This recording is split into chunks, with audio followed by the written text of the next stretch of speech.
All right, it's TexAgs Rewind presented by Yeti. I don't have a Yeti cup today. I usually do. Kevin, what are you doing? Have you stopped crying? We ended the show with you crying in the social center. Time you out. okay? You gotta acknowledge it was tears and laughter. Snorting. Like, yes, she was snorting snorted. off air. She wasn't crying because she was upset or angry. They were happy, laughing tears. Right? You're good though. Nod your head. You didn't say yes. Okay. Thank you. Glad you're good. Richard hosting tomorrow. I can't wait to see what you come up with on the Rewind, Big Shooter. Today, I'm sure though, it'll be a bit. I'm sure it will. That's Bullcrap with Stephen McGee. What a great bit. You're a good friend of mine. I'm really upset that he was on the phone because nobody got to see his terrible mustache. It's disgusting. Around college football, Aaron Torres, our guy out on the West Coast, called in from L.A. as he walked the dog. Love my guy, AT. Cole Cubelic of the SEC Network, our guy Cole, used to be on all the time. Now he hosts in the morning with Greg McElroy in Birmingham, but he joined us today at 10:05. Is that the right pronunciation? Our friend I thought Tom. it was Cubelic. Yeah, that's what Tom Hart said, but as Cubelic. Cole said, he's on a European vacation, and he doesn't know if we can trust him anymore. And then we close it out with TexAgs co-owner, executive editor Billy Liucci talking Texas A&M's latest commit, the class of 2024. It's the Rewind. Enjoy. McGee, what's bullcrap? My bullcrap this week is, you guys know I love golf. PGA Tour Commissioner Jay Monahan, who took a leave of absence for health-related issues right in the thick after this merger with Live Golf was announced. And, of course, they had a couple of guys from the tour that had to go before a congressional hearing and testify. Guess who's going to come back a couple of days after that congressional hearing? None other than Jay Monahan. I think the timing is more suspicious than anything.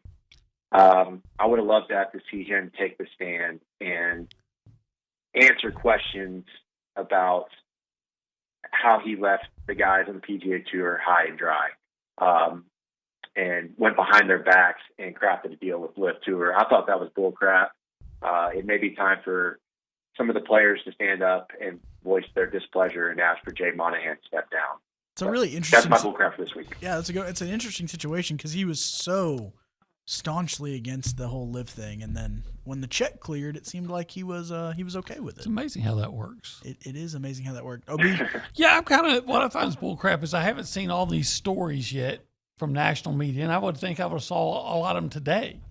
We're outraged that Oklahoma and Oklahoma State aren't going to be playing football. This long time traditional interstate rivalry, because it seems like for the last 10 years, there's been consistent stories of outrage that Texas and Texas A&M weren't playing. And now, yesterday at the Big 12 Media Days, Mike Gundy said, hey, this is the last one. Bedlam's gone. It's not going to be coming back. This game's over. And nobody seems to mind. Why is that? I think every year I get a little bit more of an appreciation for Buzz Williams because he doesn't skip steps. He does it his way. And his way works. There's some guys that they want to do it their way and there's no proof that it works or it might not be working the way that it used to. And it's like, if you look at Buzz, man, and like those first couple years, the COVID year where, if I remember correctly, an entire month of the season was canceled because of COVID stops and then there were weather stuff. And you would know better than me, Dalton, how, what the temperature was and how bad things were and what the perception was of him. But, something David and I have talked about the last few weeks is like, this is just a team that finishes second in the SEC last year, obviously coming off that great finish to the 2021 season, I guess it would have been. And, really just a really quiet off season. And I think that in college basketball, now in college football too, but college basketball, like we just expect it to be busy, to be noisy. You have to go get 3 or 4 transfers. Maybe a kid reclassifies, you lose a kid that you're not expecting. And that's just not how Buzz operates and how it's just not how he operates. It's not how he does things. And I just give him so much credit for, in this world where, every coach talks about culture and all that stuff, he actually lives it. And so to the schedule, I think, listen, it's tougher than it's ever been because he's going to have a team that's better than it's ever been. And I think he's now, now it's not to the point of building a schedule that puts you in position to make the NCAA tournament. It's you hope to win games early in the season that helps you with seeding once you get there. So that was a very long-winded way of me saying that, I think that schedule just speaks to Buzz really likes his team going into next year. And, he's going to put together a schedule that makes sure that if they have the kind of season that we all think they're capable of having, that they're going to be in great position to get a great seed come into the tournament. Looking at the first 6 games for the Tigers, Cole, open with UMass, then on the road at Cal, Samford at home before they come to Kyle Field to take on the Aggies, and then no favor makers from the schedule. They definitely didn't look out for Auburn. You got Georgia, and then a bye week followed by LSU. It's going to start quick. Of course, it always does in the SEC. You're going to have to get on it early.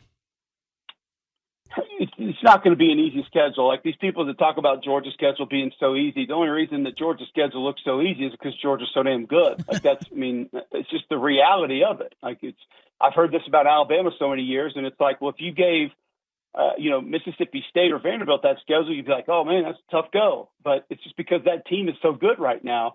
The Cal game being at night concerns me a little bit, not about losing it, but just, what's the hangover effect from that? How long does that last? I mean, you're talking about kids that are going to get back to their apartments at like 6 or 7 o'clock in the morning. Yeah. And that's just brutal. And then, Chris Hatcher's Sanford team, they're an air raid team. Their only loss in the regular season last year was to Georgia.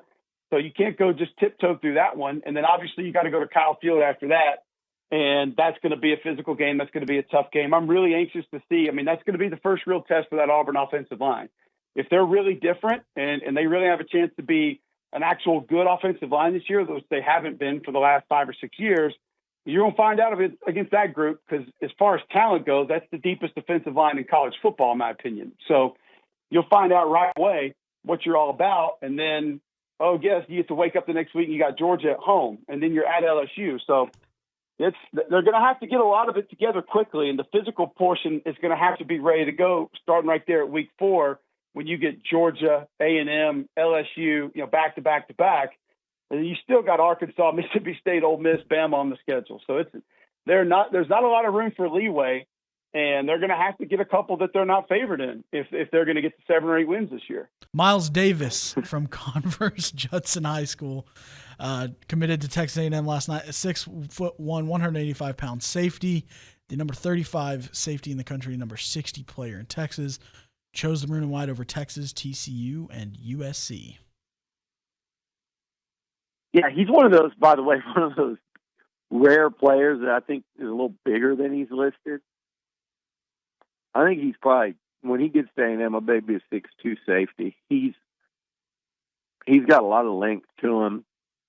We watched him at camp, and he can really cover, turn his hips, run, uses that length to his advantage. He just has a great feel in coverage. And that's generally what you see at these camps. And then you watch the tape, and he's got some physicality about him, too. I love the pickup. I know, look, he was a guy, and I know he said, Jimbo kind of referred to him, said he reminded him of Derwin James, that type of player that he had at Florida State. And it's because of the ranginess, and he can run, and just the closing speed. Even at camp, you could see it.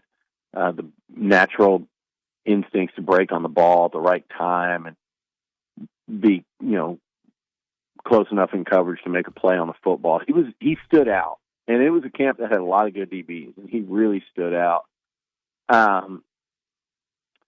Judson, I love getting a guy from the San Antonio. A&M's had some real success in the San Antonio area, starting out under Sumlin and continuing through Jimbo. And you look, the last few years even with Kellen Mond and Jalen Jones and DeMarvin Leal, and I think it's a natural fit for A&M. And there's not the volume of players out of there, but at the very top, there's some great players out of the San Antonio area. So you'd like to see A&M continue to do quality work down there. And, man, they're doing a tremendous job in the secondary. All right, that'll do it for the Rewind. Richard, what do we want people to do? Comment, like, subscribe to TexAgs on YouTube and TexAgs.com/subscribe. And while you're at it, TexAgs.com/stacked. I don't know. TexAgs.com/app? Question mark? Exclamation point. Text comment on this show how much you don't like me as the host. That's what I want to see. Comment on this video what you think made Kennedy Cavan laugh so hard. Ooh, good one. If you win, Richard will give you just an acknowledgement on tomorrow's show. That's literally it. I don't have anything to give away. That's it. Yeah. No money. So okay, bye.